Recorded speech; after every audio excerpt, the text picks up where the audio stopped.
Today's video is going to be focusing on how to undertake a moderation analysis in SPSS. So, what is a moderation analysis or a moderator analysis? It is an analysis used to determine whether the relationship between two variables, x and y, depends or is moderated by the value of a third variable.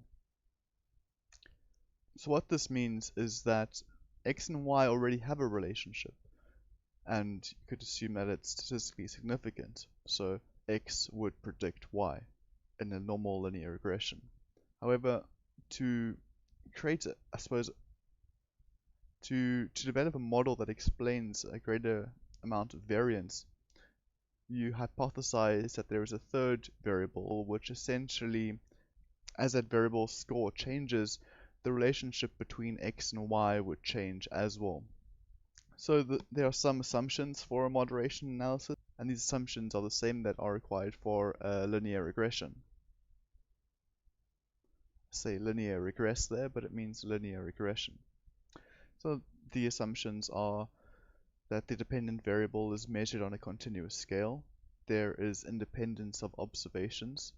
Data must be approximately normal. There needs to be a linear relationship between the independent variable, the dependent variable, and W, which is the moderator variable.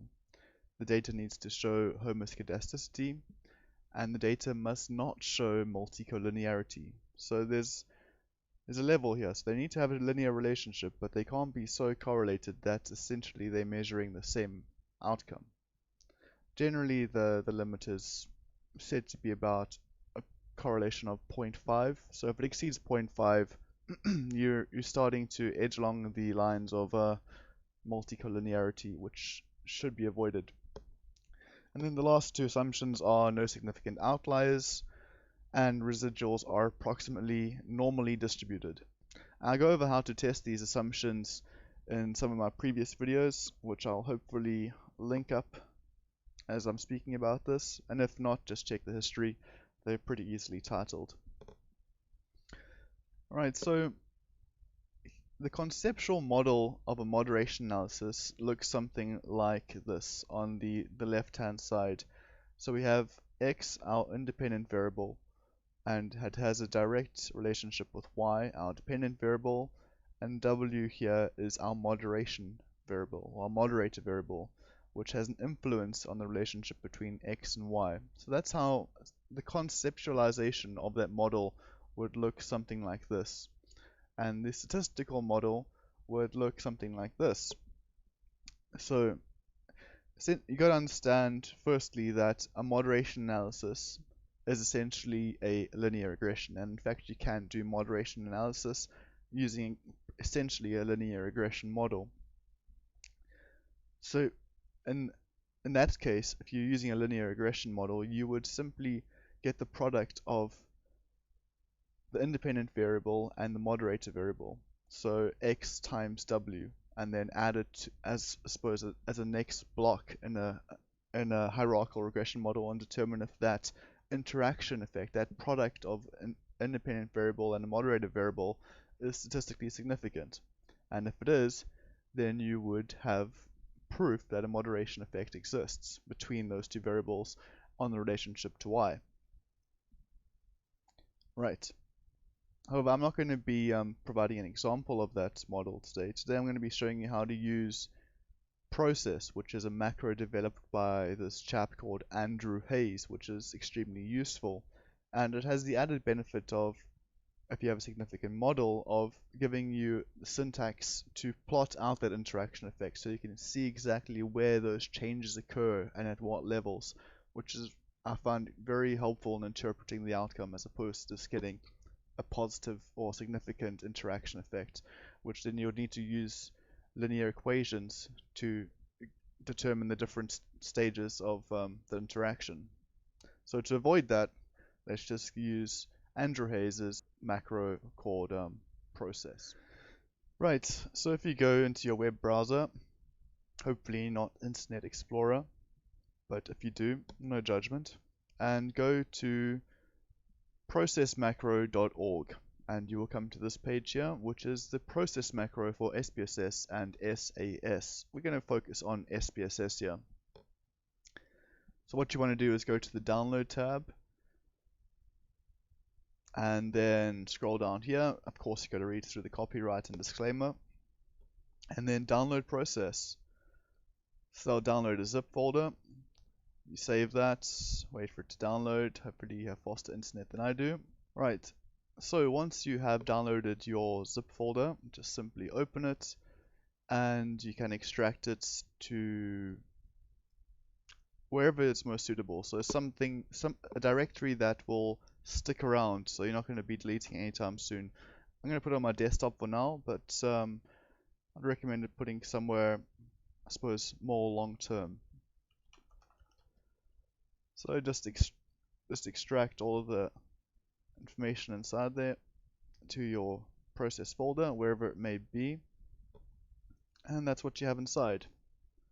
So there are some quite useful documents inside here. So a little guide to syntax, the updates on process history, and some other bits and bobs. Right, so what you want to do is then open up SPSS if you haven't done so already.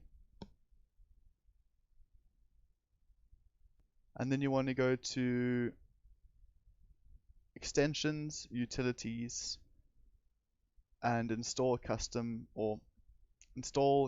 dialog, right? So once you've clicked on that, then you want to go to wherever you downloaded the process macro to and extracted it. For my case, it'll be on my desktop. And then you go to SPSS, custom dialog builder file, and then click on process.spd. Right, if all goes well, it should say the dialog file is installed to XYZ, and you're good to go. Right, so then you'll be able to see this macro menu here if you go to Analyze, Regression, and Process. So I previously had Process 3.1, and it's now been updated to Process 3.3. I'm not sure what has been included or what has been changed, but I'm going to assume that not much has. Right, so at this stage you now have the macro installed and you can proceed with analysis. So I'm going to open a data set. This one is going to be called office.sav. So essentially this is a data set with around 427 individuals. So we have the ID number, the age of the participants, continuous variable, support, which is a measure of support available from colleagues, a scale or continuous variable. Then the next variable is work demand. So how often do you meet work problems? Oops. And then stress, which is essentially a measure of stress. Now, if we go back to the model, the conceptual model, I'm going to be testing whether if we go back to the conceptual model, I'm going to be testing whether work demand relates to stress.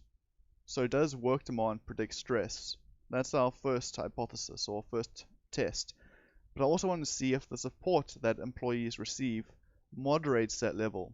So if employees receive a high number or high amount of support, do they have less stress regardless of the fact that they have a high workload or work demand? And if they receive little support, does that make the effect that work demand has on stress even stronger? So that's the model that I'm going to be testing. So it's a simple moderation model. Right, so let's get that out the way. So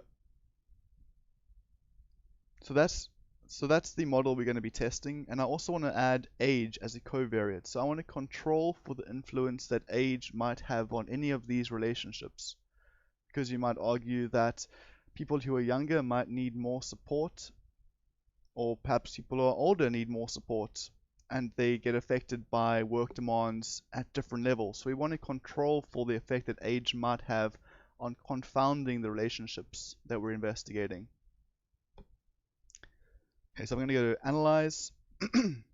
Right, so before we get started, we're going to make the assumption that all of the assumptions that are required for linear regression have been met for this data set. So they normal observations,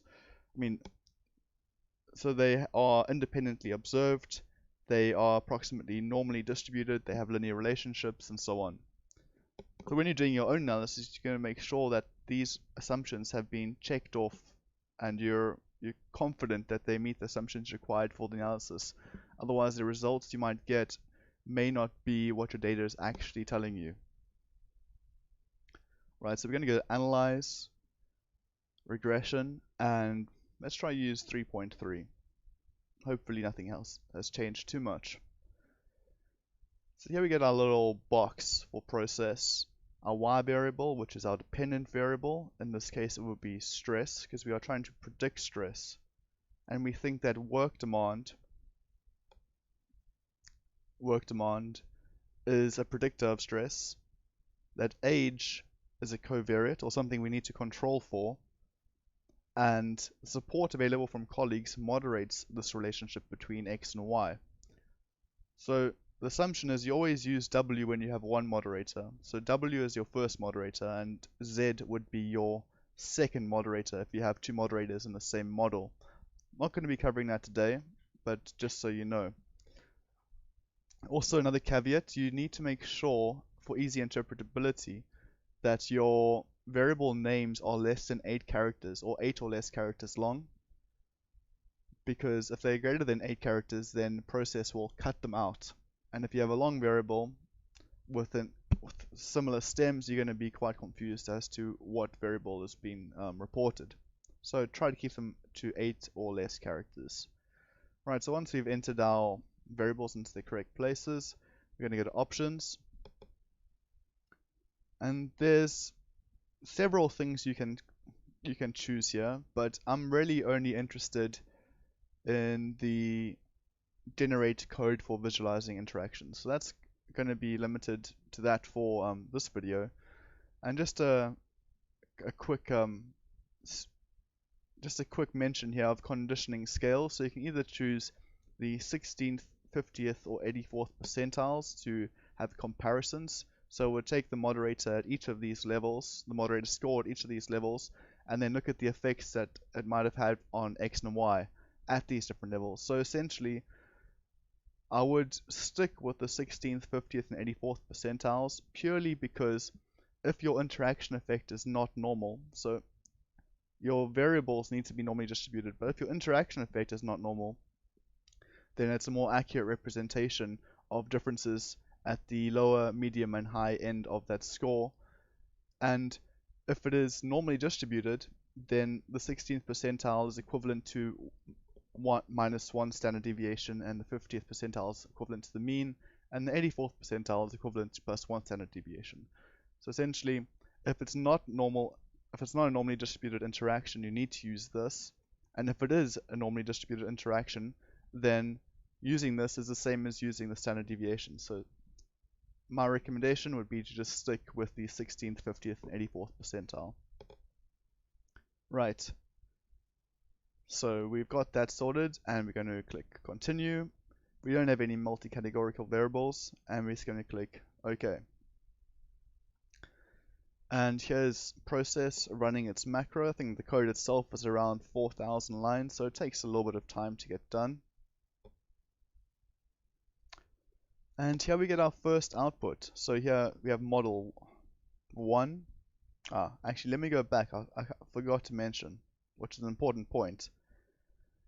So here we have model numbers. So there's a lot of model numbers here, and each model represents a different conceptual and statistical model that I presented earlier. So in process, model 1 is the conceptual model presented here.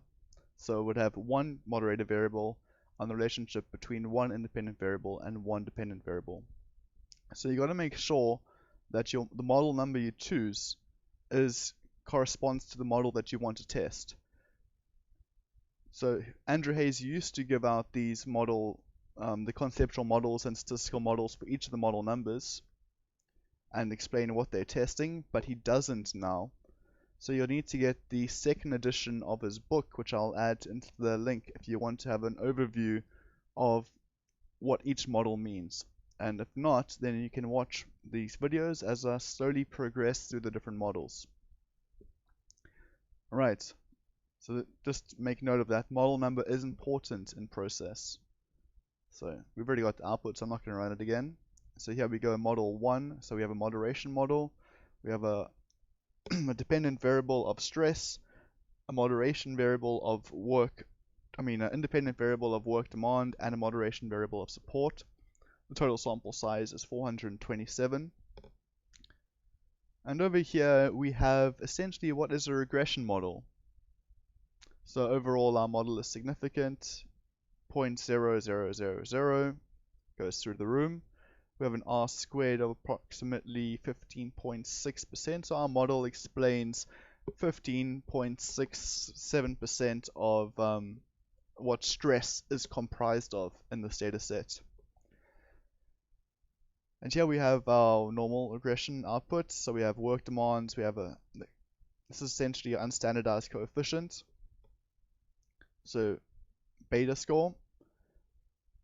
So work demand is a significant predictor, support is not, and age by itself has an influence on stress. So that's what we're testing. So what effect do these models in unison have as predicting stress? But as we're looking at an interaction effect, a moderation effect, the individual p-values and coefficients of these variables falls by the wayside. We're not particularly interested in them. They're not particularly important by themselves. What we are interested in, however, is the interaction effect. We can see here this is int1, and this is the interaction between work demands and support on stress. And we can see here that this interaction is significant, 0.0366. So that means that our interaction effect is significant. And here we can go down to see, so support here, remember we chose the 16th, 50th and 84th percentiles. So these support scores here on the left hand side represent the 16th, 50th and 84th percentile of support. So that would be the average score in that percentile. And we can see the effect that it has here.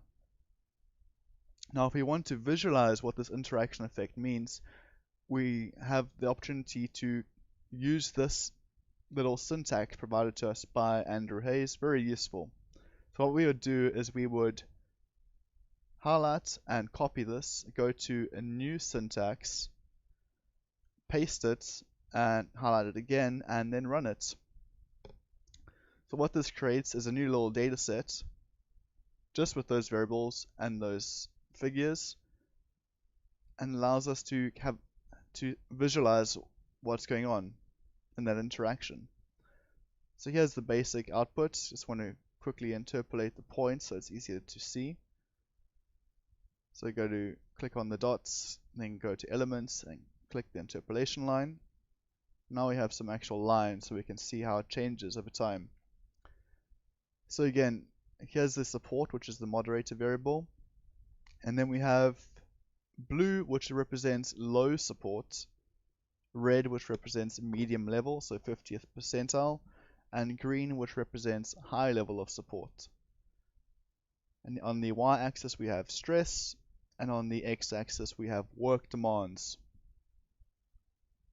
So here we can see how support changes the interaction between work demands and stress. So let's assume on the first point that this is relatively low work demand. Here we can see that individuals with high levels of support have low levels of stress than people with medium levels of support, and people with low levels of support, even though there's low levels of work demands, have substantially higher levels of stress than all other percentiles, or all the levels that we're looking at with regards to levels of support attained or given. Now, as work demands increase for the people with high support, we can see that the overall levels of stress doesn't change pretty much at all. So that means that support mitigates the effect that increased work demands would have on an individual's stress level. And as support starts to drop down for these individuals, the effects of work demand on stress start to increase. So for the 50th percentile, it slowly starts to creep up in a linear relationship as work demand increases. And individuals with low support, so the 16th percentile of support, it's quite a substantial increase from low levels of work demand to higher levels of work demand on stress. So that is essentially what an interaction effect is like when it's illustrated, and it also helps to be able to interpret what that effect is telling you in a visual format as opposed to just looking at some output. And that is one of the prime reasons that I think Process is a great tool as opposed to just using the linear regression model. Because essentially Process is a linear regression model, but with some extras added in. And yeah, so that's that video. I hope it was useful, and let me know if you want me to go over different models in Process, such as a mediation model, moderated mediation, and so on. I will be happy to oblige.